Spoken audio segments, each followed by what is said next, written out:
Good morning students. मैं शशिकला वर्मा, आपकी हिंदी शिक्षिका। बच्चों, आज मैं आपको ग्रामर के कुछ क्वेश्चंस बताऊंगी जिसमें पुल्लिंग और स्त्रीलिंग है। तो आज हम हिंदी ग्रामर में पुल्लिंग और स्त्रीलिंग पढ़ेंगे, प्लस एक निबंध भी पढ़ेंगे जिसे आपको कॉपी में लिखना है और याद करना है। यह भी आपके टेस्ट में आएगा। ठीक है, तो शुरू करते हैं हम पुल्लिंग और स्त्रीलिंग शब्द से। पुल्लिंग शब्द, पुल्लिंग शब्द किसे कहते हैं? चलिए इसकी सबसे पहले हम डेफिनेशन जानते हैं। जो संज्ञा शब्द पुरुष जाति का बोध कराते हैं, जो संज्ञा शब्द पुरुष जाति का बोध कराते हैं वे पुल्लिंग, उन्हें पुल्लिंग कहते हैं। ठीक है। और स्त्रीलिंग शब्द, जैसे ये पुल्लिंग शब्द होगा, अब ये स्त्रीलिंग। पुल्लिंग में क्या कह रहा? पुरुष जाति, जैसे लड़का हो गया, है ना, आदमी हो गया, अब लड़कों के नाम हो गए, है ना। पक्षियों में जो पुल्लिंग में आते हैं उनके नाम हो गए, जानवरों में। तो ऐसे शब्द जो आते हैं उन्हें हम पुल्लिंग कहते हैं। जैसे कि राजा, कुत्ता, चाचा, दादा, इस तरह से ये सब पुल्लिंग में आएंगे। दूसरा है स्त्रीलिंग शब्द। अब स्त्रीलिंग शब्द किसे कहते हैं? जो संज्ञा शब्द स्त्री जाति का बोध कराते हैं।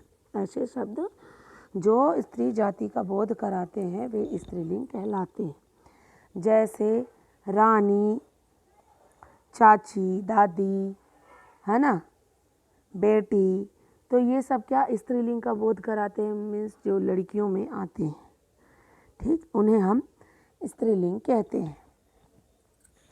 तो आइए हम नीचे देखेंगे पुल्लिंग और स्त्रीलिंग शब्द।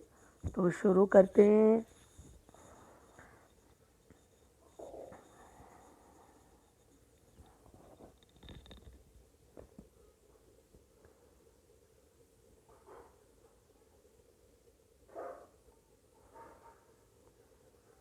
शेर, शेरनी। शेर हो गया आपका पुल्लिंग, ये देख रहे हैं पुल्लिंग लिखा हुआ है, इधर स्त्रीलिंग लिखा हुआ है।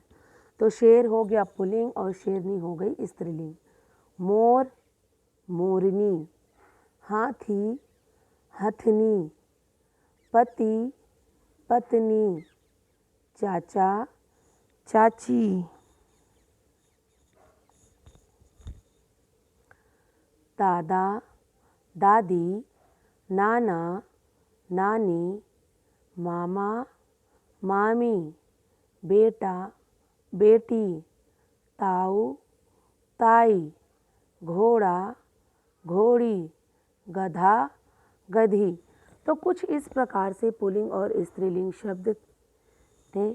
चलिए और देखते हैं, और भी शब्द हैं हमारे पास पुल्लिंग और स्त्रीलिंग शब्द। तो यहाँ भी हम पढ़ते हैं। धोबी, जो कपड़े धोता है, तो और जो औरत होती है वह धोबिन कहलाती है। माली, माली कौन? जो बाग बगीचे की देखरेख करता है, और उसकी पत्नी कहला जाएगी मालिन, है ना। हिरन आपका पुल्लिंग शब्द है। हिरनी, हिरनी आपका स्त्रीलिंग शब्द है। नौकर, नौकरानी। लेखक, जो राइटर्स होते हैं, है ना, जो कविता, कहानियाँ, स्टोरीज लिखते हैं उन्हें कहते हैं लेखक। लेखिका, जो लेडीज़ लिखती हैं, औरतें लिखती हैं, है ना, उन्हें हम कहते हैं लेखिका। बालक मीन्स लड़का, बालिका मीन्स लड़की। ठीक। भांजा, भांजा किसे कहते हैं? बहन। जैसे भाई और बहन है तो भाई के बच्चे को बहन के बच्चे को हम भांजा, लड़का होगा तो भांजा और लड़की होगी तो भांजी कहेंगे। भतीजा, भाई के बेटे को भतीजा और बेटी को भतीजी कहेंगे। बंदर, और लड़की बंदर होगी तो उसे हम बंदरिया बोलेंगे। बूढ़ा, है ना, आदमी बूढ़ा होगा तो उसे बूढ़ा कहेंगे, और औरत बूढ़ी होगी तो उसे बुढ़िया बोलेंगे। गुड्डा, गुड़िया। चूहा, चूहिया। तो स्टूडेंट्स, कुछ इस प्रकार से स्त्रीलिंग और पुल्लिंग शब्द थे जिन्हें हमने पढ़ा।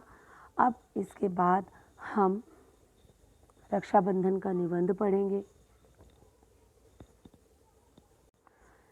चलिए रक्षाबंधन, जो कि रक्षाबंधन आने ही वाला है, इसीलिए मैं आप लोगों को रक्षाबंधन का निबंध बताने जा रही हूँ। इसे पढ़ाऊँगी और इसे लिखना भी है आप लोगों को अपनी कॉपियों में और अच्छे से याद करना है। आप रक्षाबंधन का निबंध अपने से भी लिख सकते हैं, क्योंकि बहुत सारी जो भी आप वहाँ पर करते हैं, जो भी क्रिया करते हैं, काम करते हैं, रक्षाबंधन के दिन जो जो कार्य करते हैं, उसे आप अपने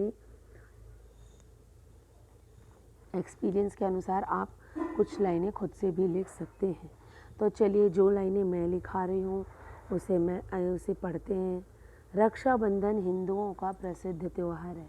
वैसे तो रक्षाबंधन का त्यौहार जो है हिंदू लोग ही बनाते हैं, ठीक है, हिंदू लोग ही बनाते, परंतु यह त्यौहार जो है भाई बहनों का त्यौहार है ना। यह त्यौहार जो है भाई बहनों का त्यौहार है, इसीलिए इसे अब सभी जाति और धर्म के लोग भी मनाते हैं। ठीक, इसे सभी जाति और धर्म के लोग भी मनाते हैं। आया समझ में? इसमें तो मोमडन्स लोग भी राखी का त्यौहार बनाते हैं, पंजाबी लोग भी राखियों का त्यौहार बनाते हैं। तो क्यों मनाते हैं? क्योंकि यह भाई बहन के प्रेम का बंधन है ना। दूसरा है, रक्षाबंधन को राखी का त्यौहार भी कहा जाता है।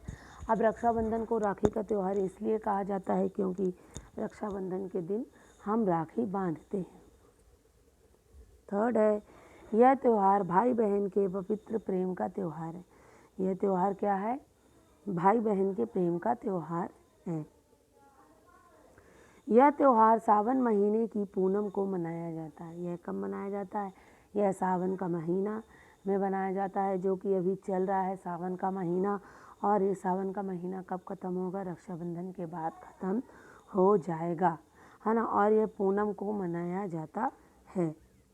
फिफ्थ है, रक्षाबंधन का अर्थ है रक्षा का बंधन। रक्षा मीन्स होता है धागा, है ना। बंधन मीन्स आपका रिलेशनशिप। तो रक्षा का बंधन, है ना, यह रक्षा का त्यौहार है जिसमें भाई बहन अपने भाई बहन को वचन देते हैं।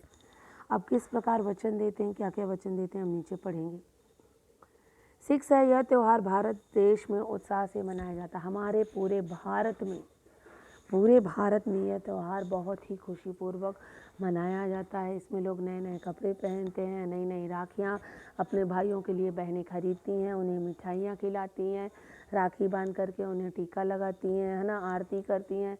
तो इस प्रकार से हम राखी का त्यौहार मनाते हैं। इस दिन बहन अपने भाई के माथे पर तिलक लगाकर उसकी कलाई में राखी बांधती है ना। तो आप सभी ऐसे ही करते हैं ना, अपने भाई को माथे पर टीका लगाते हैं, रोली का, सिंदूर का, है ना, चावल हल्दी सिंदूर का, इससे टीका लगाते हैं, फिर आरती भी करते हैं और राखी भी बांधते हैं। 8 है, भाई भी अपनी बहन को हर मुसीबत से बचाने का वचन देता। और भाई जो है अपनी बहन को, जैसे कभी भी मुसीबत में पड़ेगी, कोई भी परेशानी होगी, तो भाई अपनी बहन को इस प्रकार से कुछ वचन देता है। 9 है, इस दिन बहन भाई के स्वास्थ्य, समृद्धि और कल्याण के लिए प्रार्थना करती है। इस दिन जो भाई बहन होते हैं एक दूसरे के लिए कि वह स्वस्थ रहे, है ना, उसका हमेशा कल्याण हो, उसको कभी किसी प्रकार की परेशानी ना हो,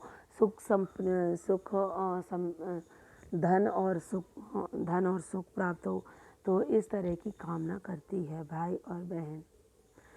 10 नंबर है, यह त्यौहार भारत देश की संस्कृति और परंपरा का अमूल्य प्रतीक है। यह त्यौहार क्या है? हमारे भारत देश की संस्कृति और परंपरा का अमूल्य त्यौहार है।